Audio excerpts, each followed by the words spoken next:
Good morning and welcome back to Reading Wikis for You, where we read the wiki articles for you. And today we're going to take a look at George Washington.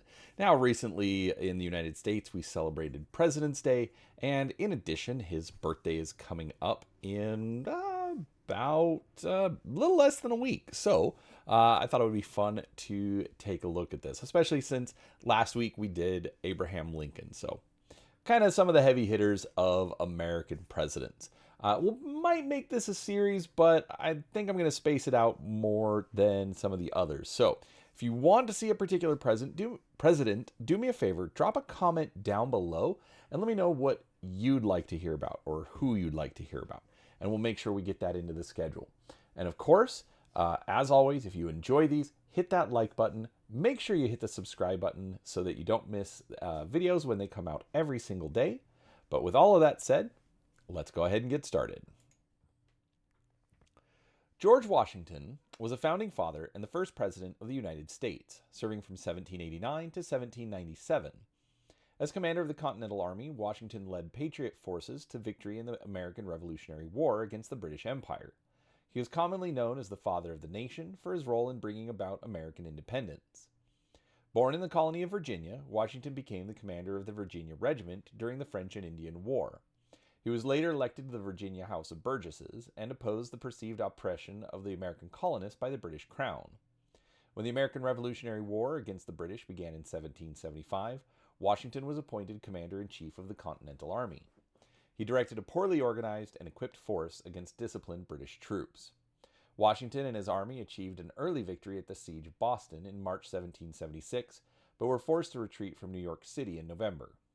Washington crossed the Delaware River and won the battles of Trenton in late 1776 and of Princeton in early 1777, then lost the battles of Brandywine and of Germantown later that year. He faced criticism of his command, low troop morale, and a lack of provisions for his forces as the war continued. Ultimately, Washington led a combined French and American force to a decisive victory over the British at Yorktown in 1781. In the resulting Treaty of Paris in 1783, the British acknowledged the sovereign independence of the United States. Washington then served as president of the Constitutional Convention in 1787, which drafted the current Constitution of the United States. Washington was unanimously elected the first U.S. president by the Electoral College in 1788 and 1792. He implemented a strong, well-financed national government while remaining impartial in the fierce rivalry that emerged within his cabinet between Thomas Jefferson and Alexander Hamilton. During the French Revolution, he proclaimed a policy of neutrality while supporting the Jay Treaty with Britain. Washington set enduring precedents for the office of president, including republicanism, a peaceful transfer of power, the use of the title Mr. President, and the two-term tradition. His 1796 farewell address became a preeminent statement on republicanism. Washington wrote about the importance of national unity and the dangers that regionalism, partisanship, and foreign influence posed to it. As a planter of tobacco and wheat at Mount Vernon, Washington owned many slaves. He began opposing slavery near the end of his life and provided in his will for the eventual manumission of his slaves. Washington's image is an icon of American culture, and he has been extensively memorialized. His namesakes include the national capital and the state of Washington. In both popular and scholarly polls, he is consistently considered one of the greatest presidents in American history. Early life. Washington was born on February 22, 1732, at Pope's Creek in Westmoreland County, Virginia.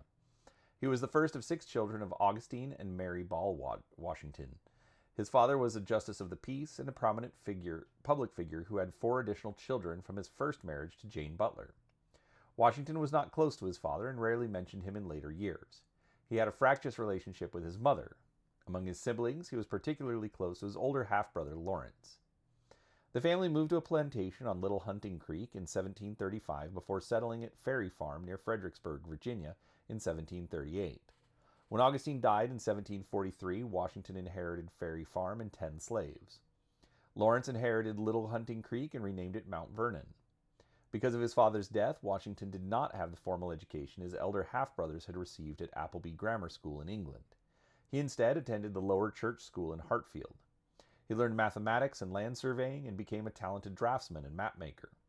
By early adulthood, he was writing with what his biographer Ron Chernow described as considerable force and precision.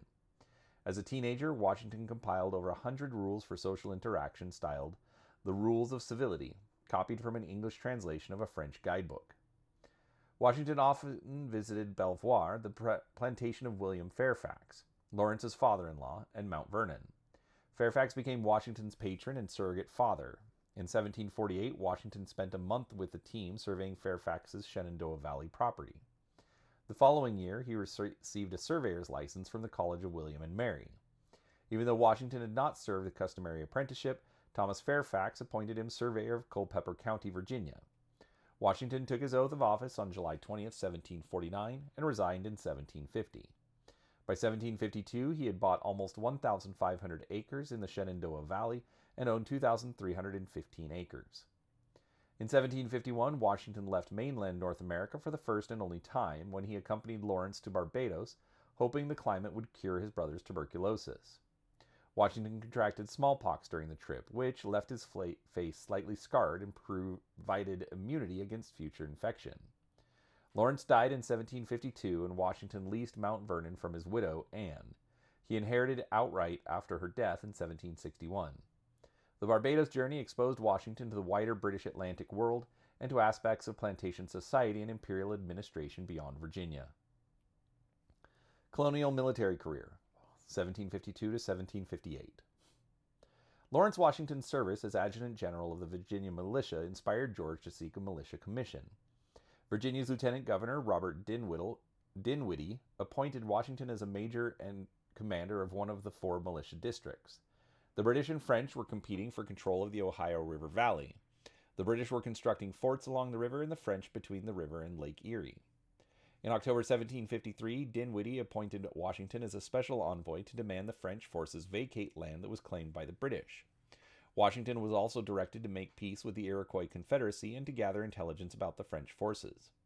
Washington met with Iroquois leader Tanacharison at Logstown. Washington said that at this meeting, Tanacharison named him Conotocarius. This name, meaning devourer of villages, had previously been given to his great-grandfather, John Washington, in the late 17th century by Susquehannock. Washington's party reached the Ohio River in November 1753 and was intercepted by a French patrol. The party was escorted to Fort Le Boeuf, where Washington was received in a friendly manner. He delivered the British demand to vacate to the French commander Jacques Lagardère de Saint-Pierre, but the French refused to leave. St. Pierre gave Washington his official answer after a few days' delay, as well as food and winter clothing for his party's journey back to Virginia. Washington completed the precarious mission in difficult winter conditions, achieving a measure of distinction when his report was published in Virginia and London. French and Indian War. In February 1754, Dinwiddie promoted Washington to lieutenant colonel and second in command of the 300-strong Virginia Regiment, with orders to confront the French at the forks of the Ohio. Washington set out with half the regiment in April and was soon aware that a French force of 1,000 had begun construction of Fort Duquesne there. In May, having established a defensive position at Great Meadows, Washington learned that the French had made camp 7 miles away. He decided to take the offensive. The French detachment proved to be only about 50 men, so on May 28th, Washington commanded an ambush. His small force of Virginians and Indian allies killed the French, including their commander, Joseph Coulon de Jumonville, who had been carrying a diplomatic message for the British. The French later found their countrymen dead and scalped, blaming Washington, who had retreated to Fort Necessity. The rest of the Virginia regiment joined Washington the following month with news that he had been promoted to the rank of colonel and given command of the full regiment. They were reinforced by an independent company of 100 South Carolinians, led by Captain James Mackay. His royal commission outranked Washington's, and a conflict of command ensued. On July 3rd, 900 French soldiers attacked Fort Necessity, and the ensuing battle ended in Washington's surrender. Washington did not speak French, but signed a surrender document in which he unwittingly took responsibility for assassinating Jumonville, later blaming the translator for not properly translating it. The Virginia regiment was divided, and Washington was offered a captaincy in one of the newly formed regiments. He refused, as it would have been a demotion. The British had ordered that colonials could not be ranked any higher than captain, and instead resigned his commission. The Jumonville affair became the incident which ignited the French and Indian War. In 1755, Washington volunteered as an aide to General Edward Braddock, who led a British expedition to expel the French from Fort Duquesne and the Ohio country. On Washington's recommendation, Braddock split the army into one main column and a smaller flying column. Washington was suffering from severe dysentery, so did not initially travel with the expedition forces. When he rejoined Braddock at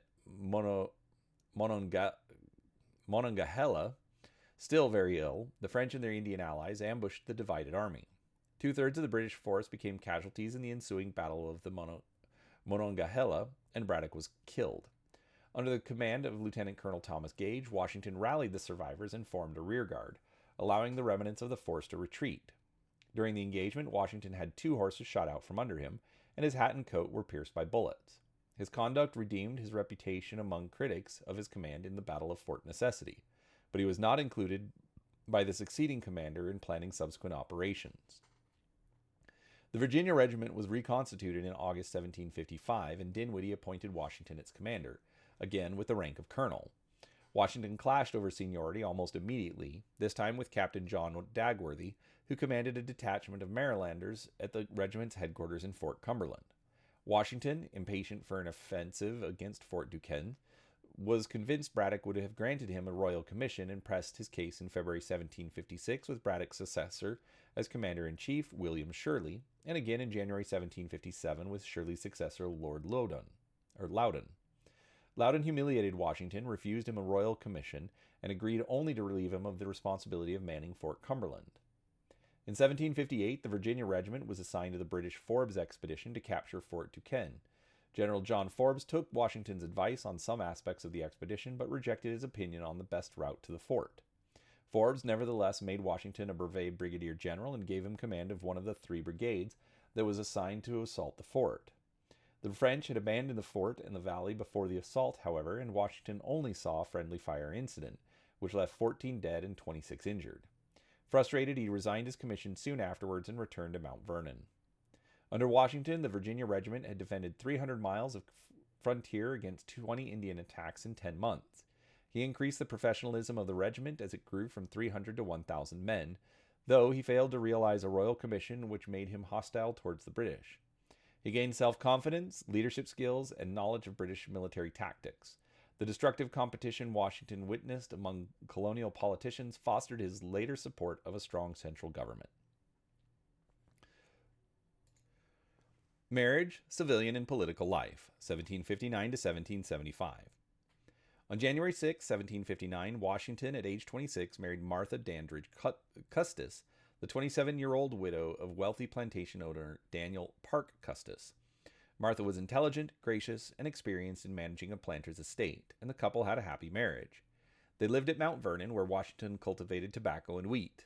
The marriage gave Washington control over Martha's 1/3 dower interest in the 18,000-acre Custis estate, and he managed the remaining 2/3 for Martha's children. As a result, he became one of the wealthiest men in Virginia, which increased his social standing. At Washington's urging, Governor Lord Boutetourt fulfilled Dinwiddie's 1754 promise to grant land bounties to those who served with volunteer militias during the French and Indian War. In late 1770, Washington inspected the lands in the Ohio and Great Kanawha regions, and he engaged surveyor William Crawford to subdivide it. Crawford allotted 23,200 acres to Washington, who told the veterans that their land was unsuitable for farming, and agreed to purchase 20,147 acres, leaving some feeling they had been duped. He also doubled the size of Mount Vernon to 6,500 acres, and by 1775 had more than doubled its slave population to over 100. As a respected military hero and large landowner, Washington held local offices and was elected to the Virginia Provincial Legislature representing Frederick County and the Virginia House of Burgesses for 7 years beginning in 1758. Early in his legislative career, Washington rarely spoke at or even attended legislative sessions, but was more politically active starting in the 1760s, becoming a prominent critic of Britain's taxation and mercantilist policies towards the American colonies. Washington imported luxury goods from England, paying for them by exporting tobacco. His profligate spending, combined with low tobacco prices, left him 1,800 pounds in debt by 1764. Washington's complete reliance on London tobacco buyer and merchant Robert Carey also threatened his economic security. Between 1764 and 1766, he sought to diversify his holdings. He changed Mount Vernon's primary cash crop from tobacco to wheat and expanded operations to include flour milling and hemp farming. Washington's stepdaughter Patsy suffered from epileptic attacks, and she died at Mount Vernon in 1773, allowing Washington to use part of the inheritance from her estate to settle his debts. Opposition to the British Parliament and Crown. Washington was opposed to the taxes which the British Parliament imposed on the colonies without proper representation. He believed the Stamp Act of 1765 was oppressive and celebrated its repeal the following year. In response to the Townshend Acts, he introduced a proposal in May 1769 which urged Virginians to boycott British goods. The Townshend Acts were mostly repealed in 1770. Washington and other colonists were also angered by the Royal Proclamation of 1763, which banned American settlement west of the Allegheny Mountains, and British interference in American western land speculation in which Washington was a participant. Parliament sought to punish Massachusetts colonists for their role in the Boston Tea Party in 1774 by passing the Coercive Acts, which Washington saw as, quote, an invasion of our rights and privileges, unquote. That July, he and George Mason drafted a list of resolutions for the Fairfax County Committee, including a call to end the Atlantic slave trade. The resolutions were adopted. In August, Washington attended the First Virginia Convention and was selected as a delegate to the First Continental Congress. As tensions rose in 1774, he helped train militias in Virginia and organized enforcement of the Continental Association boycott of British goods instituted by the Congress. Commander-in-Chief of the Army, 1775 to 1783. The American Revolutionary War broke out on April 19, 1775, with the battles of Lexington and Concord.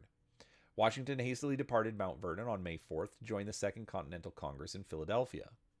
On June 14th, Congress created the Continental Army, and John Adams nominated Washington as its commander-in-chief, mainly because of his military experience and the belief that a Virginian would better unite the colonies. He was unanimously elected by Congress the next day. Washington gave an acceptance speech on June 16th, declining a salary, though he was later reimbursed expenses. Congress chose Washington's primary staff officers, including Artemus Ward, Horatio Gates, Charles Lee, Philip Schuyler, and Nathaniel Greene. Henry Knox impressed Adams and Washington with his knowledge of ordnance and was promoted to colonel-in-chief of artillery. Similarly, Washington was impressed by Alexander Hamilton's intelligence and bravery. He would later promote Hamilton to colonel and appoint him as his aide-de-camp. Washington initially banned the enlistment of black soldiers, both free and enslaved. The British saw an opportunity to divide the colonies. The colonial governor of Virginia issued a proclamation promising freedom to slaves if they joined the British forces. In response to this proclamation and the need for troops, Washington soon overturned his ban. By the end of the war, around 1/10 of the soldiers in the Continental Army were black, with some obtaining freedom. Siege of Boston. In April 1775, in response to the growing rebellious movement, British troops occupied Boston. Led by General Thomas Gage, commander of British forces in America, local militias surrounded the city and trapped the British troops, resulting in a standoff. As Washington headed for Boston, he was greeted by cheering crowds and a political ceremony. It became a symbol of the patriot cause. Upon Washington's arrival on July 2nd, he went to inspect the army but found undisciplined militia. After consultation, he initiated Benjamin Franklin's suggested reforms, instituting military drills and imposing strict disciplinary measures. Washington promoted some of the soldiers who had performed well at Bunker Hill to officer rank, and removed officers who he saw as incompetent.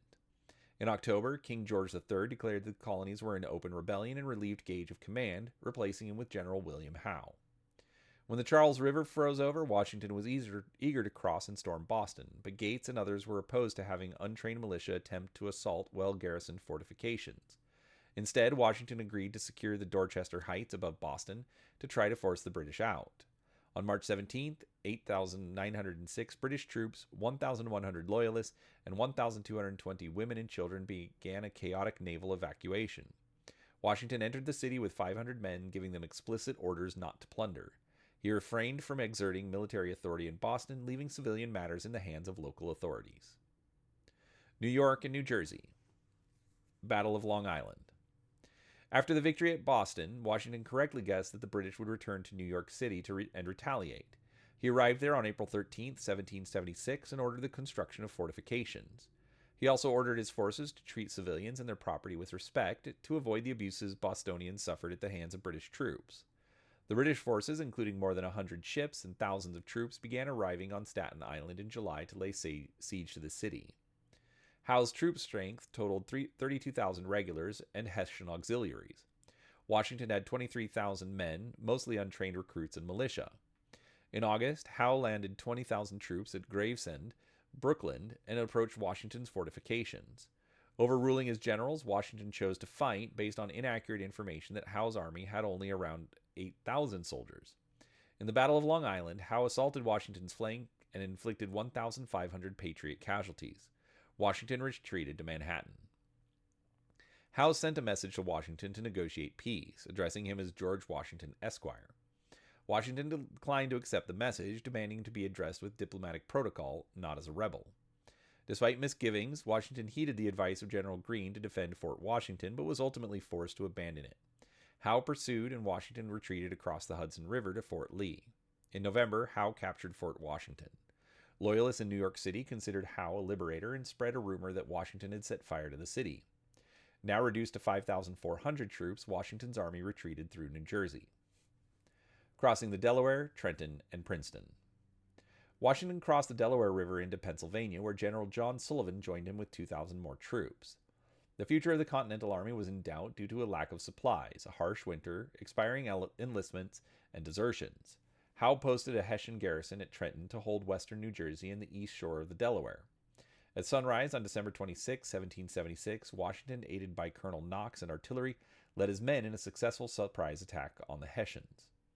Washington returned to New Jersey on January 3, 1777, launching an attack on the British regulars at Princeton, with 40 Americans killed or wounded and 273 British killed or captured. Howe retreated to New York City for the winter.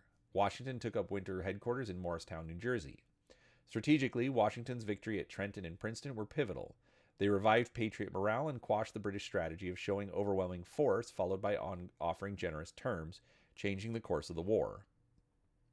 Philadelphia, Brandywine, Germantown, and Saratoga. In July 1777, the British general John Burgoyne led his British troops south from Quebec in the Saratoga campaign. He recaptured Fort Ticonderoga, intending to divide New England. However, General Howe took his army from New York City south to Philadelphia, rather than joining Burgoyne near Albany. Washington and Gilbert, Marquis de Lafayette, rushed to Philadelphia to engage Howe. In the Battle of Brandywine, on September 11, 1777, Howe outmaneuvered Washington and marched unopposed into the American capital at Philadelphia. A Patriot attack against the British at Germantown in October failed. In upstate New York, the Patriots were led by General Horatio Gates. Concerned about Burgoyne's movement southwards, Washington sent reinforcements north with Generals Benedict Arnold and Benjamin Lincoln. On October 7, 1777, Burgoyne tried to take Bemis Heights, but was isolated from support and forced to surrender. Gates's victory emboldened Washington's critics, who favored Gates as a military leader. According to the biographer John Alden, it was inevitable that the defeats of Washington's forces and the concurrent victory of the forces in Upper New York should be compared. Admiration for Washington was waning. Valley Forge and Monmouth. Washington and his army of 11,000 men went into winter quarters at Valley Forge, north of Philadelphia, in December 1777. There they lost between 2,000 and 3,000 men as a result of disease and lack of food and clothing and shelter, reducing the army to below 9,000 men. By February, Washington was facing low troop morale and increased desertions. An internal revolt by his officers prompted some members of Congress to consider removing Washington from command. Washington's supporters resisted, and the matter was ultimately dropped. Washington made repeated petitions to Congress for provisions and expressed the urgency of the situation to a congressional delegation. Congress agreed to strengthen the Army's supply lines and reorganize the quartermaster and commissary departments, while Washington launched the Grand Forage of 1778 to collect food from the surrounding region. Meanwhile, Baron Friedrich Wilhelm von Steuben's incessant drilling transformed Washington's recruits into a disciplined fighting force. Washington appointed him Inspector General. In early 1778, the French entered into a treaty of alliance with the Americans. In May, Howe resigned and was replaced by Sir Henry Clinton. The British evacuated Philadelphia for New York that June, and Washington summoned a war council of American and French generals. He chose to order a limited strike on the retreating British. Generals Lee and Lafayette moved with 4,000 men without Washington's knowledge and bungled their first strike on June 28th. Washington relieved Lee and achieved a draw after an expansive battle. The British continued their retreat to New York. This battle marked the end of the war's campaigning in the North northern and middle states. Washington would not fight the British in a major engagement again for more than 3 years. British attention shifted to the Southern Theater. In late 1778, General Clinton captured Savannah, Georgia, a key port in the American South. Washington, meanwhile, ordered an expedition against the Iroquois, the indigenous allies of the British, destroying their villages. Espionage and West Point. Washington became America's first spy master by designing an espionage system against the British. In 1778, Major Benjamin Tallmadge formed the Culper Ring at Washington's direction to covertly collect information about the British in New York. Intelligence from the Culper Ring saved French forces from a surprise British attack, which was itself based on intelligence from Washington's general turned British spy Benedict Arnold. Washington had disregarded incidents of disloyalty by Arnold, who had distinguished himself in many campaigns, including the invasion of Quebec. In 1779, Arnold began supplying the British spy master John André with sensitive information intended to allow the British to capture West Point, a key American defensive position on the Hudson River. On September 21, Arnold gave André plans to take over the garrison. André was captured by militia who discovered the plans, after which Arnold escaped to New York.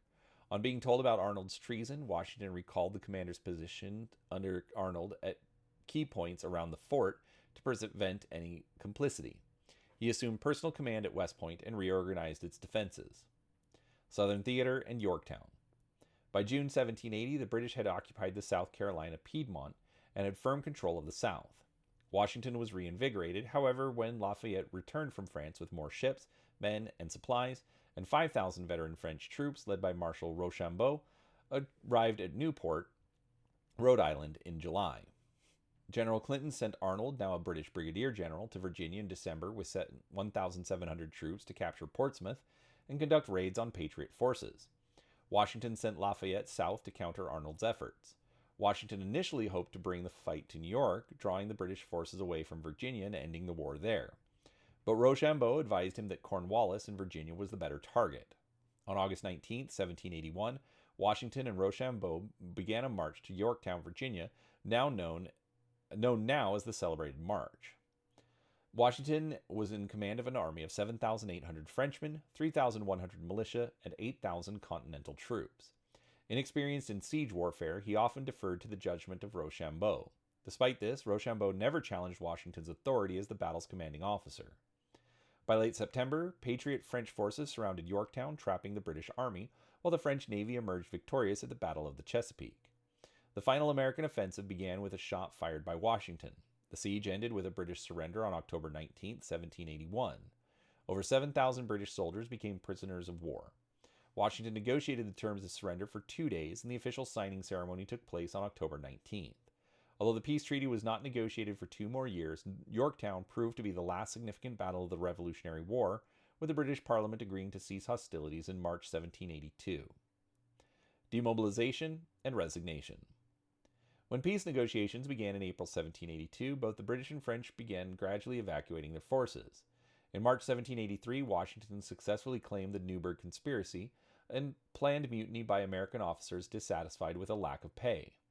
Washington submitted an account of $450,000 in expenses which he had advanced to the army. The account was settled, though it was vague about large sums and included expenses his wife had incurred through visits to the headquarters. When the Treaty of Paris was signed in September 3, 1783, Britain officially recognized American independence. Washington disbanded his army, giving a farewell address to his soldiers on November 2nd. He oversaw the evacuation of British forces in New York and was greeted by parades and celebrations. In early December 1783, Washington bade farewell to his officers at Fraunce's Tavern and resigned as commander-in-chief soon after. In a final appearance in uniform, he gave a statement to the Congress. I consider it an indispensable duty to close this last solemn act of my official life by commending the interests of our dearest country to the protection of Almighty God, and those who have the superintendence of them to his holy keeping. Washington's resignation was acclaimed at home and abroad, extolled by later historians as a signal event that set the country's political course, according to the historian Edward J. Larson. The same month, Washington was appointed President General of the Society of the Cincinnati, a newly established hereditary fraternity of Revolutionary War officers. Early Republic, 1783 to 1789. Return to Mount Vernon. After spending just 10 days at Mount Vernon out of 8.5 years of war, Washington was eager to return home. He arrived on Christmas Eve. Professor John E. Furling wrote that he was delighted to be free of the bustle of a camp and the busy scenes of public life. He received a constant stream of visitors paying their respects at Mount Vernon. Washington reactivated his interest in the Great Dismal Swamp and the Potomac Canal projects begun before the war, though neither paid him any dividends. He undertook a 34-day, 680-mile trip in 1784 to check on his land holdings in the Ohio country. He oversaw the completion of remodeling work at Mount Vernon, which transformed his residence into the mansion that survives to this day, although his financial situation was not strong. Creditors paid him in depreciated wartime currency, and he owed significant amounts in taxes and wages. Mount Vernon had made no profits during his absence, and he saw persistently poor crop yields due to pestilence and bad weather. His estate recorded its 11th year running at a deficit in 1787. To make his estate profitable again, Washington undertook a new landscaping plan and succeeded in cultivating a range of fast-growing trees and native shrubs. He also began breeding mules after being gifted a stud by King Charles III of Spain in 1785. He believed that they would revolutionize agriculture. Constitutional Convention of 1787. Before returning to private life in June 1783, Washington called for a strong union. Though he was concerned that he might be criticized for meddling in civil matters, he sent a circular letter to the states, maintaining that the Articles of Confederation were no more than a rope of sand. He believed the nation was on the verge of anarchy and confusion, was vulnerable to foreign intervention, and that a national constitution would unify the states under a strong central government. When Shays's rebellion erupted in Massachusetts in August 1786, Washington was further convinced that a national constitution was needed. Some nationalists feared that the new republic had descended into lawlessness, and they met on September 11, 1786, at Annapolis to ask the Congress to revise the Articles of Confederation. Congress agreed to a constitutional convention to be held in Philadelphia in 1787, with each state to send delegates. Washington was chosen to lead the Virginia delegation, but he declined. He had concerns about the legality of the convention and consulted James Madison, Henry Knox, and others. They persuaded him to attend, as they felt his presence might induce reluctant states to send delegates and smooth the way for the ratification process while also giving legitimacy to the convention.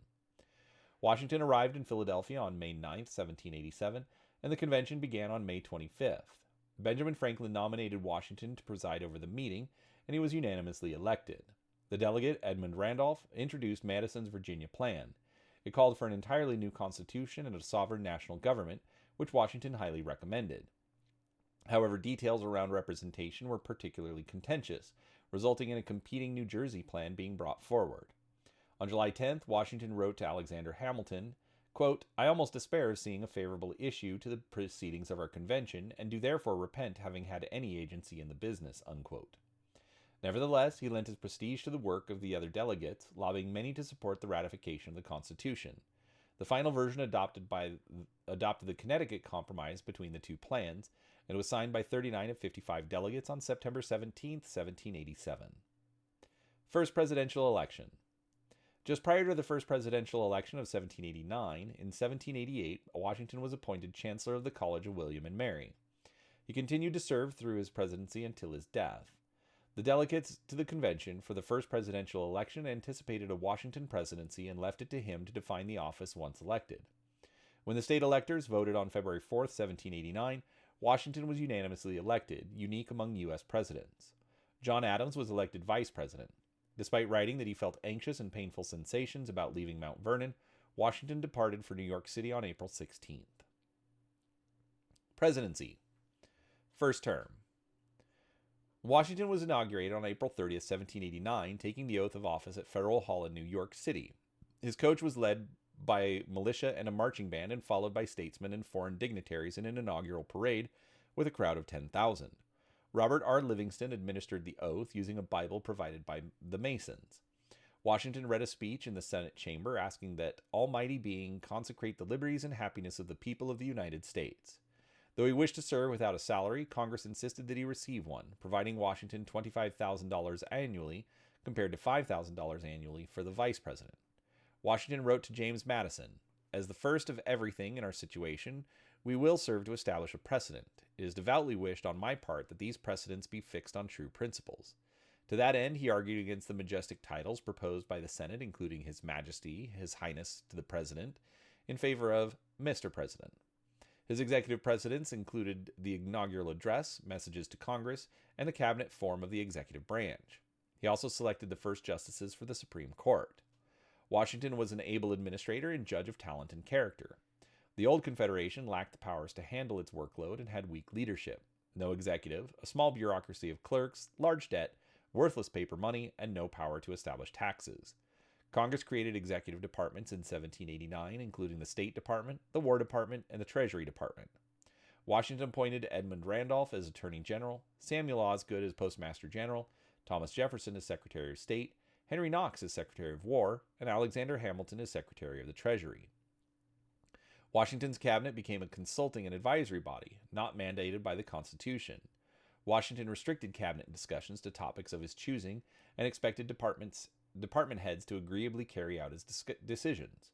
He exercised restraint in using his veto power, writing that, quote, "I give my signature to many bills with which my judgment is at variance," unquote. Washington opposed political factionalism and remained nonpartisan throughout his presidency, the only United States president to do so.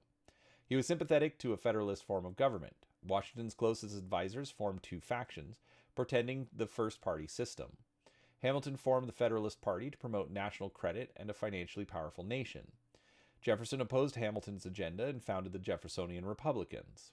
Washington favored Hamilton's agenda, however, and it ultimately went into effect, resulting in bitter controversy. Other domestic issues during Washington's first term included the planning of a permanent capital, the passage of several constitutional amendments, including the Bill of Rights, and continuing debates concerning slavery, and expansion into Native American territory. Washington proclaimed November 26, 1789 as a day of Thanksgiving to encourage national unity. Second term. Washington initially planned to retire after his first term, weary of office and in poor health. After dealing with the infighting in his cabinet and with partisan critics, he showed little enthusiasm for a second term, and Martha wanted him not to run. Washington's nephew, George Augustine Washington, managing Mount Vernon in his absence, was critically ill, further increasing Washington's desire to retire. Many, however, urged him to run for a second term. Madison told him that his absence would allow the dangerous political rift in his cabinet and the House to worsen. Jefferson also pleaded with him not to retire, pledging to drop his attacks on Hamilton. Hamilton maintained that Washington's absence would be deplored as the greatest evil to the country. With the election of 1792 nearing, Washington agreed to run. On February 13, 1793, the Electoral College unanimously re-elected Washington president, while John Adams was re-elected as vice president by a vote of 77 to 50. Washington was sworn into office by Associate Justice William Cushing on March 4, 1793, in Congress Hall in Philadelphia. On April 22, 1793, after the French Revolutionary Wars broke out, Washington issued a proclamation declaring American neutrality. He was resolved to pursue, quote, "a conduct friendly and impartial toward the belligerent powers," unquote, while warning Americans not to intervene in the conflict. Although Washington recognized France's revolutionary government, he eventually asked that the French minister to the United States, Edmond Charles Guéné, be recalled. Guéné was a diplomatic troublemaker who was openly hostile towards Washington's neutrality policy. He procured 4 American ships as privateers to strike at Spanish forces, British allies, in Florida, while organizing militias to strike at other British possessions. However, his efforts failed to draw the United States into the conflict. During his second term, Washington faced 2 major domestic conflicts. The first was the Whiskey Rebellion, a Pennsylvania revolt against liquor taxation. Washington mobilized a militia and personally commanded an expedition against the rebels, which suppressed the insurgency.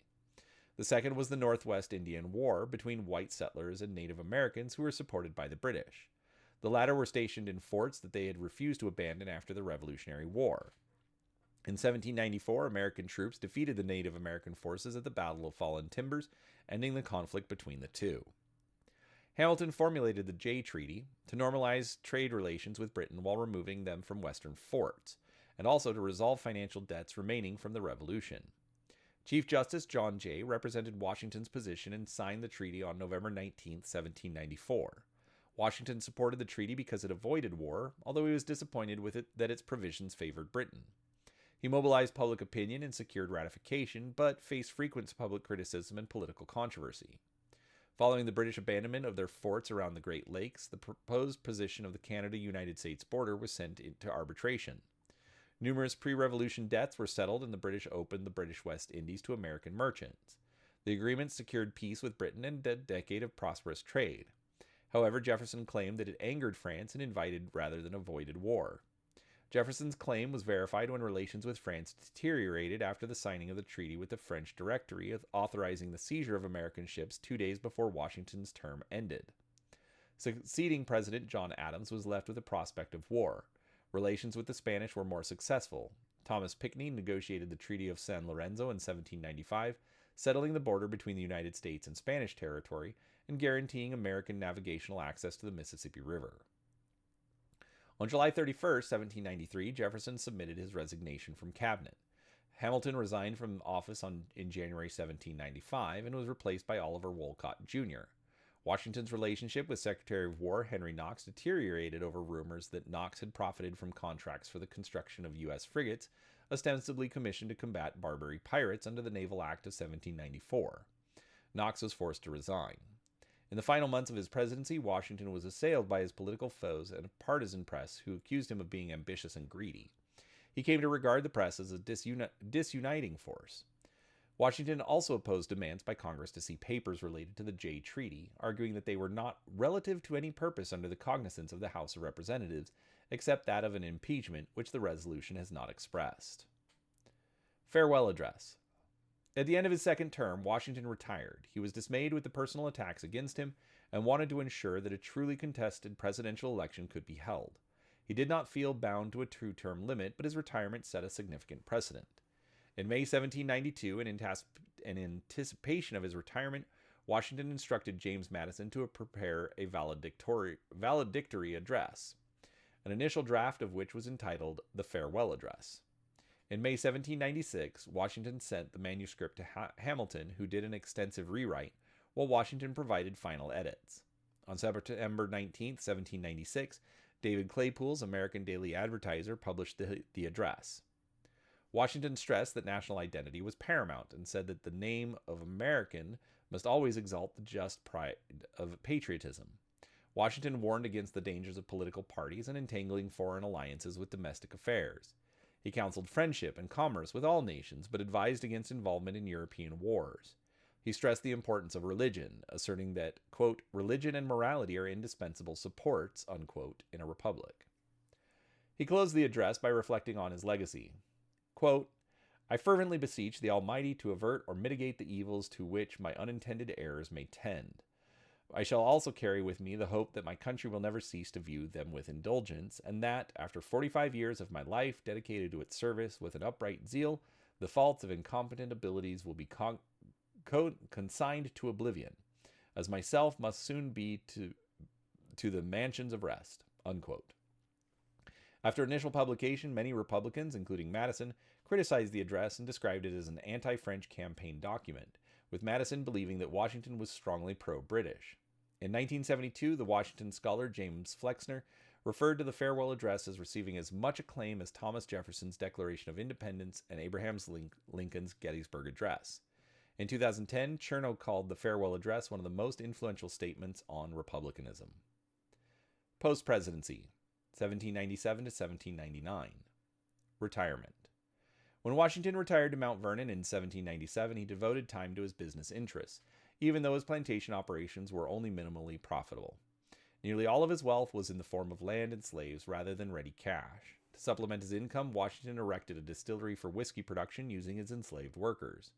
He was a land speculator, buying parcels of land to spur development around the nearby new capital of Washington, D.C., named in his honor in 1791. Just up the Potomac River from Mount Vernon, he sold individual lots in the capital to middle-income investors rather than multiple lots to large investors, believing the former would be more likely to commit to making improvements. He held lands in the West on the Piedmont, which yielded little income, and he unsuccessfully attempted to sell them. At the time of his death in 1799, he held title to more than 58,000 acres of land across Virginia, Ohio, Maryland, Pennsylvania, New York, Kentucky, and the Northwest Territory. In retirement, Washington became an even more committed Federalist. He vocally supported the Alien and Sedition Acts and convinced Federalist John Marshall to run for Congress to weaken the Jeffersonian hold on Virginia. When French privateers began seizing American ships in 1798 and deteriorating relations led to the Quasi-War, Washington wrote to Secretary of War James McHenry offering to organize President Adams's army. Adams nominated him for a lieutenant general commission and the position of commander-in-chief of the armies on July 4, 1798. Washington served as the commanding general from July 13, 1798 until his death 17 months later. He participated in planning but delegated the active leadership of the army to Hamilton. No army invaded the United States during this period, and Washington did not assume a field command. Death.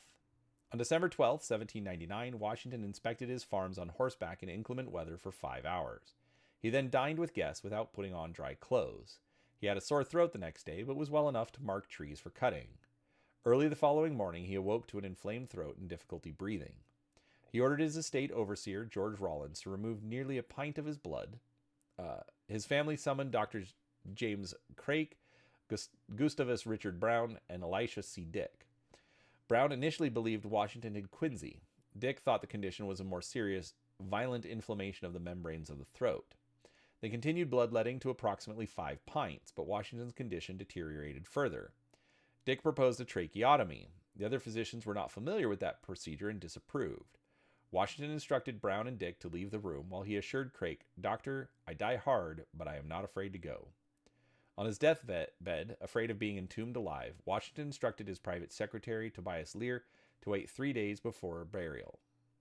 According to Lear, Washington died between 10 p.m. and 11 p.m. on December 14, 1799, with Martha seated at the foot of his bed. His last words were, "'Tis well."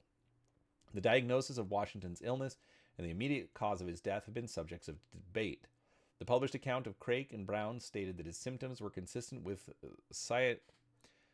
Sinanche trachealis, a term that used to describe severe inflammation of the upper windpipe, including quinsy. Accusations of medical malpractice have persisted since Washington's death. Modern medical authors have largely concluded that he likely died from severe epiglottitis, complicated by the treatments he was given, which included multiple doses of calomel and extensive bloodletting, likely resulting in hypovolemic shock. Funeral and burial. Washington's funeral was held on December 18, 1799, 4 days after his death, at Mount Vernon. Cavalry and foot soldiers led the procession, and 6 colonels served as the pallbearers. The Mount Vernon funeral service was restricted mostly to family and friends.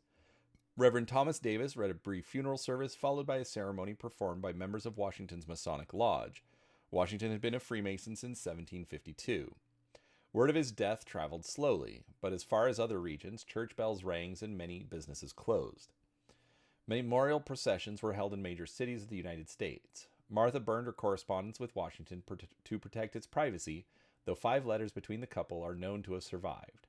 Washington was buried in the Washington family vault at Mount Vernon on December 18, 1799. In his will, Washington left instructions for the construction of a new vault. This was completed in 1831 after a disgruntled ex-employee of the state attempted to steal what he thought was Washington's skull. In 1832, a joint congressional committee debated moving the body from Mount Vernon to a crypt in the United States Capitol. Southern opposition was intense, antagonized by an ever-growing rift between the North and South. Many were concerned that Washington's remains could end up, in the words of Representative Wiley Thompson, on, quote, "a shore foreign to his native soil," unquote, if the country became divided, and Washington's remains stayed in Mount Vernon. On October 7, 1837, Washington's remains, still in the original lead coffin, were placed within a marble sarcophagus designed by William Strickland and constructed by John Struthers. Philosophy and views. Slavery. During Washington's lifetime, at least 577 slaves lived and worked at Mount Vernon. He inherited some, gained control of 84 dower slaves upon his marriage to Martha, and purchased at least 71 slaves between 1752 and 1773.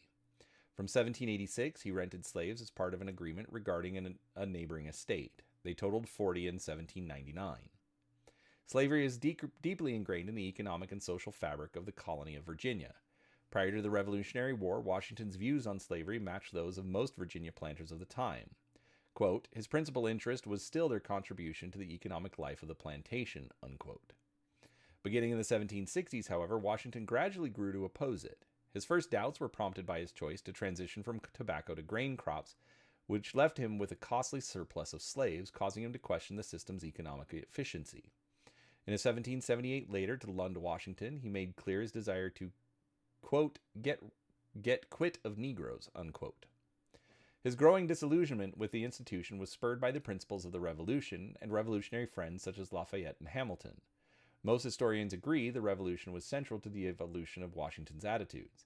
Kenneth Morgan writes that after 1783, quote, Washington began to express inner tensions about the problem of slavery more frequently, though always in private, unquote. As president, he remained publicly silent on the topic, believing it was a nationally divisive issue that could undermine the Union. He gave moral support to a plan proposed by Lafayette to purchase land and free slaves to work on it, but chose not to participate in the experiment. Washington privately expressed support for emancipation to prominent Methodists Thomas Coke and Francis Asbury in 1785, but declined to sign their petition. In personal correspondence the next year, he made clear his desire to see the institution of slavery ended by gradual legislative process, a view that correlated with the mainstream anti-slavery literature published in the 1780s. Washington emancipated 123 or 124 slaves, which was highly unusual among the large slaveholding Virginians during the Revolutionary era. However, he remained dependent on slave labor to work his farms. Based on his private papers and on accounts from his contemporaries, Washington slowly developed a cautious sympathy toward abolitionism that ended with his will freeing his longtime valet, Billy Lee, and freeing the rest of his personally owned slaves outright upon Martha's death. On January 1, 1801, 1 year after George Washington's death, Martha Washington signed an order to free his slaves. Many of them were reluctant to leave. Others refused to abandon spouses or children still held as dower slaves by the Custis estate. Following Washington's instructions in his will, funds were used to feed and clothe the young, aged, and infirm slaves until the early 1830s. Religious and spiritual views. Washington was baptized as an infant in April 1732 and was a devoted Anglican. He served for more than 20 years as a vestryman and church warden at the Fairfax and Truro parishes in Virginia. He privately prayed and read the Bible daily and publicly encouraged prayer. He may have taken communion regularly prior to the Revolution, but he did not do so afterwards. Washington referred to God in American Enlightenment terms, including Providence, the Almighty, and the Divine Author. He believed in a divine power who watched over battlefields, influenced the outcome of war, protected his life, and was involved in American politics and specifically in the creation of the United States.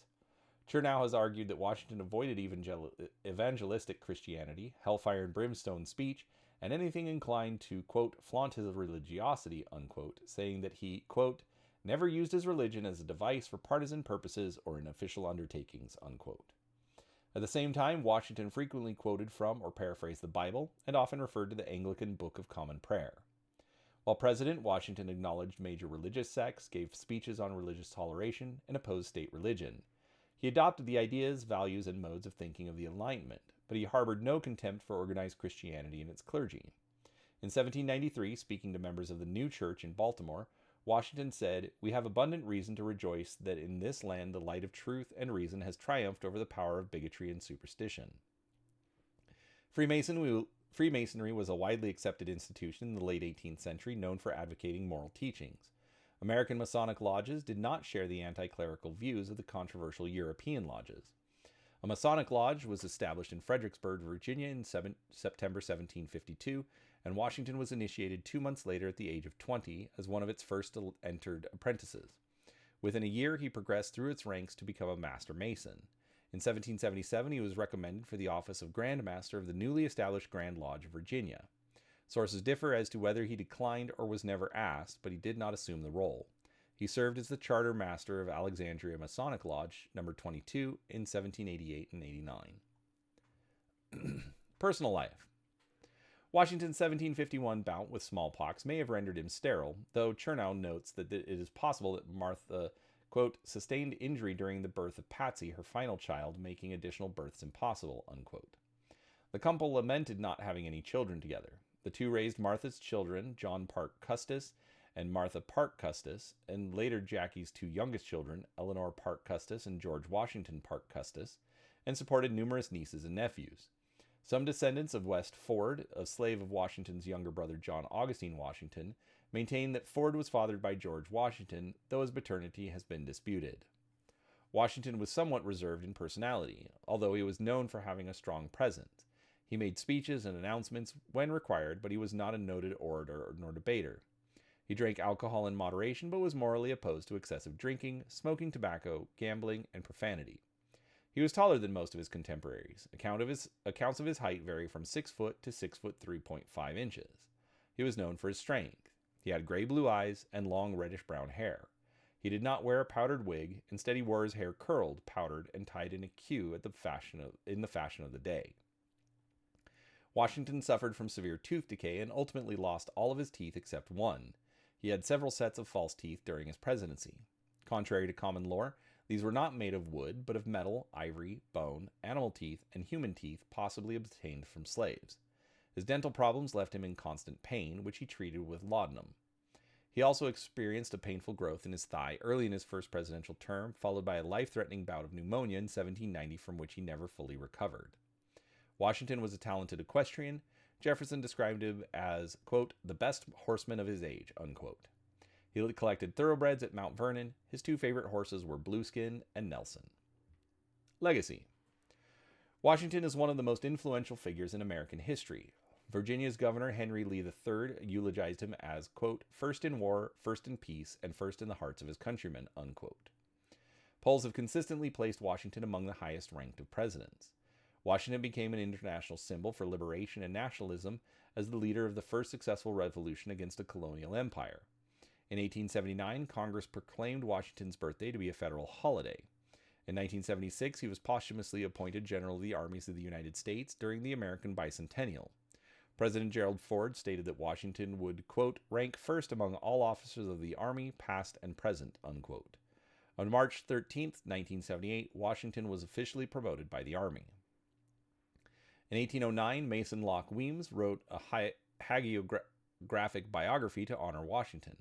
Chernow maintains that Weems attempted to humanize Washington, inspire patriotism and morality, and foster enduring myths such as that of Washington's refusal to lie about damaging his father's cherry tree. Weems' accounts have never been proven nor disproven. In the 21st century, Washington's reputation has been critically scrutinized.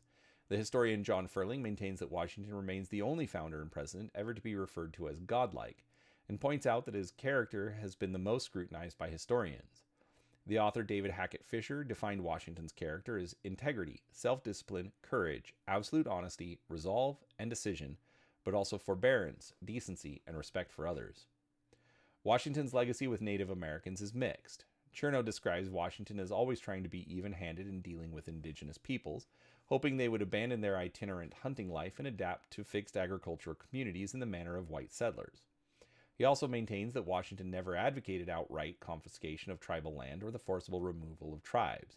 By contrast, Colin G. Calloway wrote that Washington had a lifelong obsession with getting Indian land, either for himself or for his nation, and initiated policies and campaigns that had devastating effects in Indian country.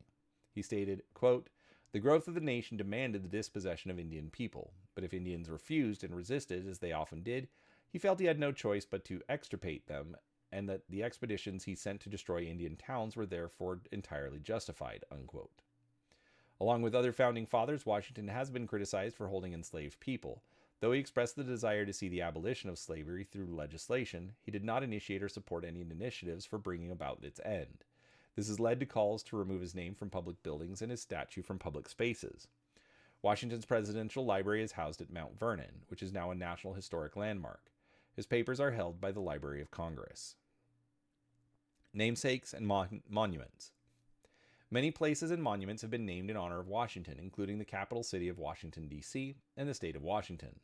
On February 21, 1885, the Washington Monument was dedicated, a 555-foot marble obelisk on the National Mall in Washington, D.C. Washington appears as one of 4 presidents on the Shrine of Democracy, a colossal sculpture by Gutzon Borglum on Mount Rushmore in South Dakota. The George Washington Bridge, opened in 1931, connects New York City to New Jersey. A number of secondary schools and universities are named in honor of Washington, including George Washington University and Washington University in St. Louis. He appears on contemporary United States currency, including the $1 bill, a presidential $1 coin, and the $quarter-dollar coin. Washington was pictured on the nation's first postage stamp in 1847 and has since appeared on more United States postage stamps than anyone else. See also the outline of George Washington.